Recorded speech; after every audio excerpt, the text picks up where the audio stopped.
welcome to my channel. So Sarah recently did a live stream with Chris Hansen where she talked about Onision and her experiences. I just want to start off by saying it must have been really difficult to do what Sarah has done. She is 19 and she has been wrapped up with Onision since she was 12 or 13. Talking about this stuff takes a lot, and I wish that I had like 1/10 of the courage and strength that she has. The whole stream that she did is great, and everyone should go ahead and watch it. I have some clips that I personally want to talk about. So that's what we're going to do in this video. Let's jump right into it.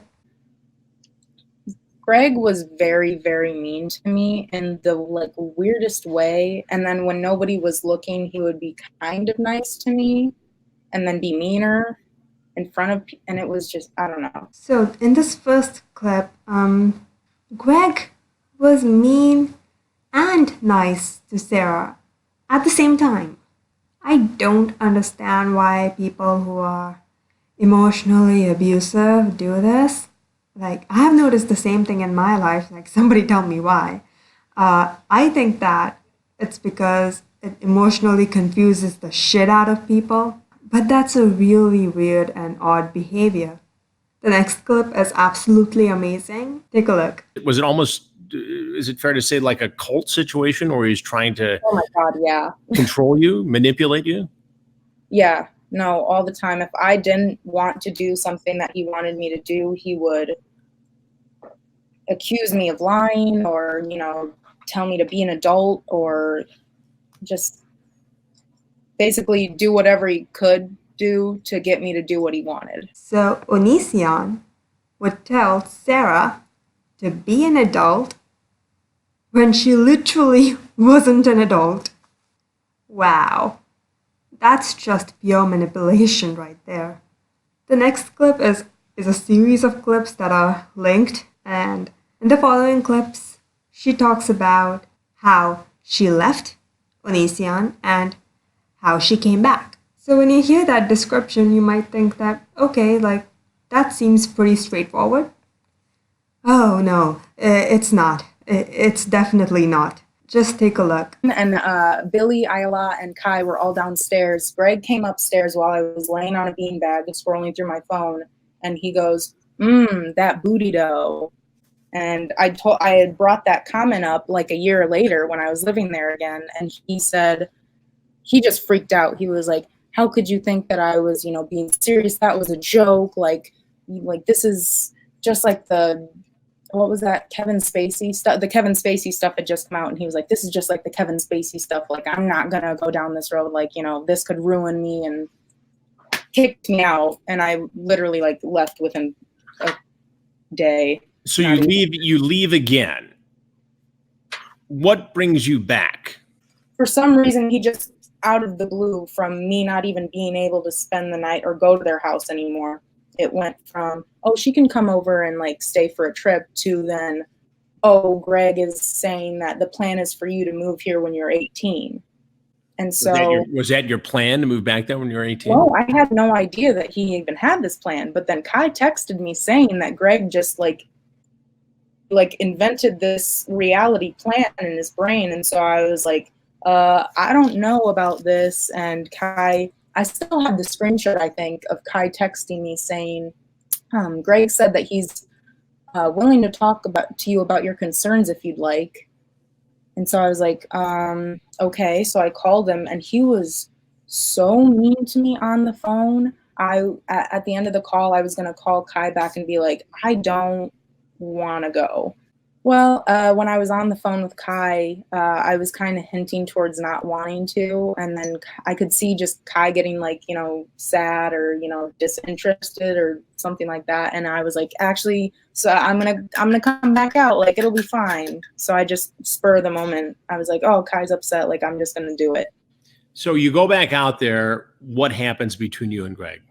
I actually ended up not moving back out there because there's so much stuff. I'm so sorry. I ended up not moving back out there because Greg, I had just gotten a new car and a new job, my first car and my license, and Greg texted me this long thing saying that I hadn't been talking to Kai enough and that they thought about it and they actually didn't want me to come move back out there, and how they were going to build all this stuff for me and how they wanted to start a business with me, and now none of that is possible because, you know, I'm not the friend that Kai thought I was because I wasn't talking to him Once enough. again, they're manipulating you, both of them, Kai. And I was 17 at this time. Right, you're 17. Okay, so ultimately you do go back out there, right? Yeah, I go back out there. So I head out there. The first week, it's like fine. I get there and Greg gives me a hug, like at the airport. And the last time I saw him, we were like, he was like yelling at me. So I was like, okay, like what's going on? So let me get this straight, okay? So when Sarah brought up that one comment that Onision made about her butt, she was treated with hostility by Onision, to put it very nicely, and was kicked out because of that one comment that she brought up that Onision made about her. Then, from out of the blue, that situation changes from Onision kicking Sarah out because of one fucking comment to him being like, yeah, she can move in for a trip. And then that changed to, oh, Onision had plans for Sarah to move in when she turns 18. And then he treats her horribly on the phone when talking about this. And in the end, when Sarah did agree to come because of Kai, Onision says to Sarah how they wanted Sarah to move in and start a business with Sarah. But no, none of that is happening because you didn't talk to Kai enough and you were not the friend that we thought you were. So in the end, when Sarah did arrive, Onision greets her warmly when the last time he was yelling at her. Okay, if this isn't an emotional roller coaster, then I don't know what a roller coaster is, honey. This is emotional roller coaster at its finest. And I relate to this as well, the sense of emotional instability. And the reason why I think that emotionally abusive people do that is because, like, your vision becomes foggy when you're there. If you're emotionally unstable, it's easier to control you that way.